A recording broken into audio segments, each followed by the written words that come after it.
नमस्कार।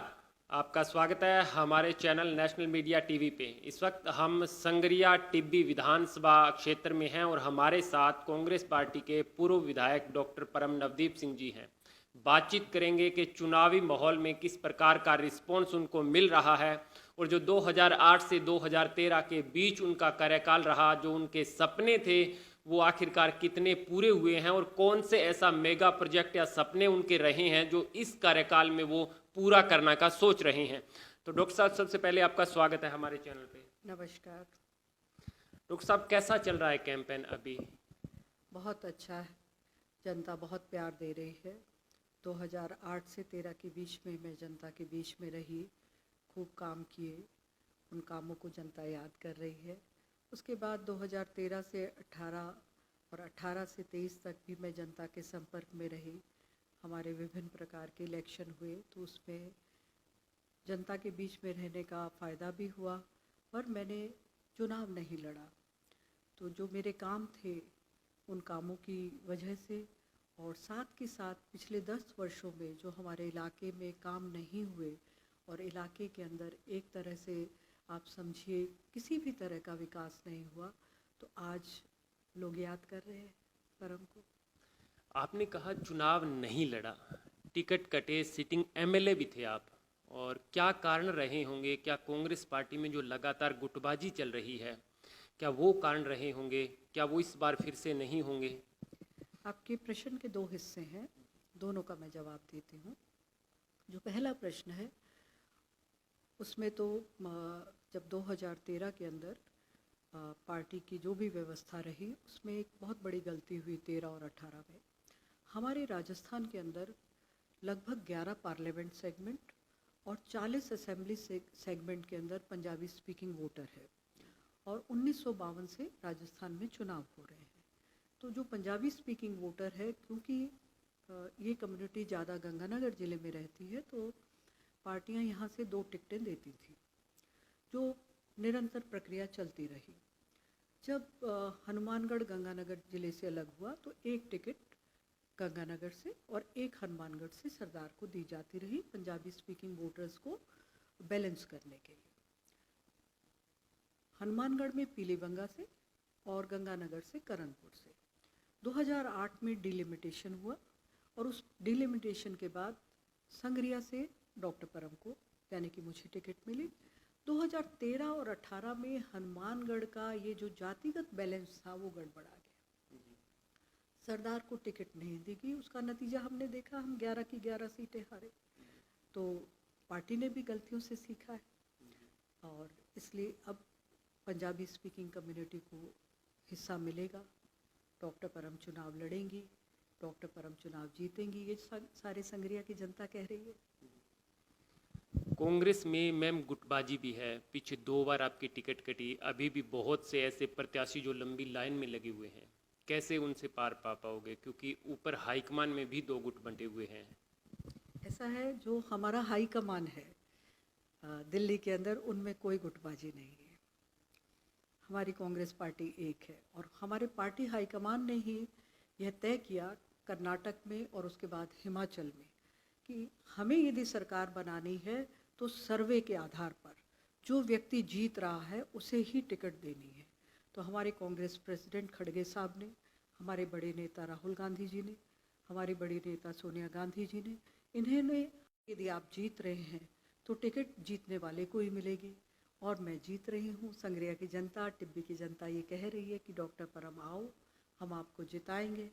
तो picture clear है। आपने बात की कि 2 टिकटें सिख कम्युनिटी को दी जाती थी। आपने 2008 से 2013 के बीच काम किए, तो आपको लगता नहीं है कि आपको अपने काम के नाम पर वोट मांगने चाहिए? आप जिस प्रकार से एक कम्युनिटी वर्ग विशेष से बातचीत कर रहे हैं, क्योंकि वोटर इस इलाके में ज़्यादा हैं, तो लगता नहीं है जातिवादी पर आप ज़्यादा फोकस कर रहे हैं? नहीं, आपने प्रश्न ही गलत कर लिया।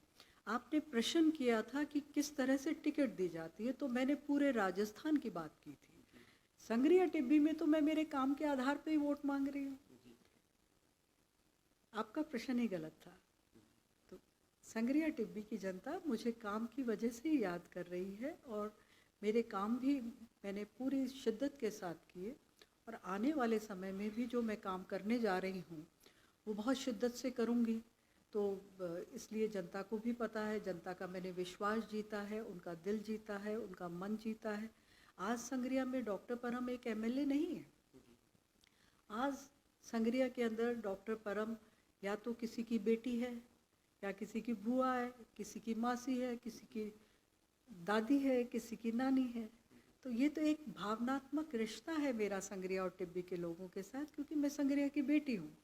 और 2008 के चुनाव में भी मैंने एक ही बात कही थी कि बेटी का भात भरोगे, बहन का भात भरोगे। तो संगरिया की जनता ने मेरा भात भरा, उस भात को मैंने विकास के रूप में लौटाया। और अब फिर मैं संगरिया और टिब्बी की जनता के पास यही बात कह रही हूँ, मेरा भात पुनः भरना। मैं संगरिया टिब्बी को पुनः विद्यास्थली बनाऊंगी। आज हमारे स्वामी केशवानंद जी की पुण्यतिथि है। उन्हें नमन करते हुए आपके माध्यम से, आपके चैनल के माध्यम से जनता को बताना चाहती हूँ, संगरिया टिब्बी को पुनः विद्यास्थली बनाएंगे। यहाँ विश्वविद्यालय लेके आएंगे, यहाँ कोचिंग सेंटर लेके आएंगे, यहाँ हर गांव के अंदर फ्री लाइब्रेरी होगी। यहाँ के बुजुर्ग ये सपना लें कि उनके पोते पोतियाँ, दोहते दोतियाँ, यहाँ के नौजवान ये सपना लें कि उनके बच्चे बच्चियाँ डॉक्टर बने, इंजीनियर बने, एसपी बने, कलेक्टर बने। क्योंकि यह साधन मैं प्रस्तुत करूँगी। संगरिया और टिब्बी को विद्यास्थली बना के ऐसा माहौल पैदा करूँगी कि बच्चे पढ़ाई के क्षेत्र में आगे बढ़े, नशे से दूर रहकर पढ़ाई पे ध्यान दें, खेलों पे ध्यान दें। हर गांव के अंदर बड़ा स्टेडियम और जिम लेके आऊँगी। संगरिया टिब्बी के अंदर, बड़े कस्बों के अंदर बड़े स्टेडियम और जिम की व्यवस्था होगी। हर तीसरे चौथे गांव के अंदर कृषि उपज मंडी की सब मंडी सेंटर होंगे, ताकि मेरे किसानों भाइयों का समय और डीजल बर्बाद ना हो, उनको उनकी फसल पास में ही बिक जाए। इसके अलग खालों का निर्माण, सड़कों का निर्माण, ये चीज़ें तो ऑनगोइंग प्रोसेस है ही, पर हर गांव के अंदर, हर विद्यालय के अंदर गणित का, विज्ञान का, अंग्रेजी का टीचर होगा। इस बात को मैं खुद सुनिश्चित करूंगी। अभी वर्तमान में जो भाजपा के विधायक हैं, या यूं कहें कि भाजपा का जो अभी संगरिया टिब्बी में कार्यकाल चल रहा है, उससे कितना खुश हैं जनता, कितना खुश आप जनता के बीच जाते हैं? क्या रिस्पॉन्स निकल कर के सामने आता है कि कितने काम जनता के हुए हैं? देखिए, मैंने जैसा कि अभी आपने पहले प्रश्न किया था उस पर भी जवाब दिया कि जो 2008 से 13 का मेरा कार्यकाल था, यदि मैंने काम किए, अच्छे काम किए, तो यदि मेरी स्थिति यहाँ थी, तो पिछले 10 वर्षों में बीजेपी के कार्यकाल में काम नहीं हुए। उसकी वजह यही है कि बीजेपी के लोगों का नकारापन। तो मैम, क्या भाजपा के पास जो हाईकमान के नेतृत्व पर वो चुनाव लड़ेंगे, या जो आप बता रहे हैं कि अभी काम नहीं हुए हैं विधानसभा क्षेत्र में, तो जो वो मुद्दे लेकर के जाएंगे, जनता के बीच जा रहे हैं, और भाजपा हाईकमान, क्या यही होता है कि पीएम के नाम पे चुनाव लड़ा जाए? क्योंकि भाजपा के पास अभी कोई ऐसा चेहरा नहीं है, तो क्या कांग्रेस पार्टी भी किसी चेहरे के नाम पे चुनाव लड़ेगी, या जनता से मिल करके चुनाव लड़ेंगे और उसके बाद जो विधायक डिसाइड करेंगे कि आगे जो है सीएम कौन होगा? कांग्रेस पार्टी की ये प्रथा रही है कि हम लोग विकास और सुशासन के नाम पर चुनाव लड़ते हैं, और जीते हुए विधायक ही आगे तय करते हैं कि कौन अगुवा रहेगा। अभी हम चुनाव लड़ रहे हैं, हमारे जो नेता हैं, खड़गे साहब, राहुल जी, सोनिया गांधी जी, और राजस्थान के जो लोकल लीडर हैं, सभी के नाम पर हमारा केंद्र है सुशासन और विकास। राजस्थान की जनता को आगे बढ़ना है। आज पूरा देश देख रहा है कि मोदी जी ने किस तरह से केवल मात्र 2 आदमी अडानी अंबानी के लिए किसानों के हितों पे कुठाराघात किया, किस तरह हमारे को किसान आंदोलन करना पड़ा, कितने लोग, 700 से ज़्यादा किसानों को की मौत हो गई। उन्होंने ये कानून, जो काले कानून लाए थे, यदि हमारा आंदोलन ना होता तो शायद आज अडानी अंबानी हमारे खेतों पे राज कर रहे होते। तो ऐसी स्थिति में आज राजस्थान ही नहीं, पूरे देश की जनता त्रस्त है मोदी, अडानी और अंबानी के नाम से। तो यहाँ पर तो कांग्रेस आएगी और आप देखिएगा कांग्रेस सरकार ने कितने काम किए हैं। आज जन जन के मन के अंदर यही आवाज़ उठ रही है कि हमारे को यदि कोई सहायता देता है, देखिए आम जन जो गरीब है, जो मजदूर है, जो मिस्त्री है, जो पेट की आग के लिए काम करता है नरेगा में, जिसका दिन ही इसमें निकल जाता है कि शाम की रोटी कैसे बनेगी, उसको सिर्फ और सिर्फ कांग्रेस पार्टी का सहारा है और वही लोग हमारे वोटर हैं। इंडिया महागठबंधन बना है, उस पर आप क्या कहना चाहेंगे? आज देश को हमारे इंडिया महागठबंधन की बहुत ज़रूरत है और आपसे मैं कह सकती हूँ कि आने वाला समय हमारे गठबंधन का है।